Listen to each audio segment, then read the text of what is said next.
हाँ तो कल आप सब तैयार हो जाएं। हाँ, खेसारी लाल यादव के नए गाने नौ दिया तिल पर ठुमका लगाने के लिए।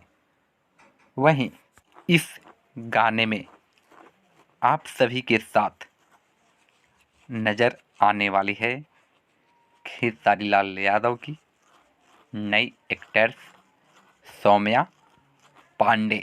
हाँ, तो सौम्या पांडे और खेसारी लाल यादव एक साथ इस गाने में नज़र आएंगे। वहीं इस गाने को जी म्यूजिक भोजपुरी के यूट्यूब चैनल पर रिलीज किया जाएगा। वहीं इस गाने को खेसारी लाल यादव और प्रियंका सिंह जी गाए हुए हैं। वहीं इस गाने को कृष्णा बेदर्दी लिखे हैं, जो कल सुबह 6:30 में जी म्यूजिक पर रिलीज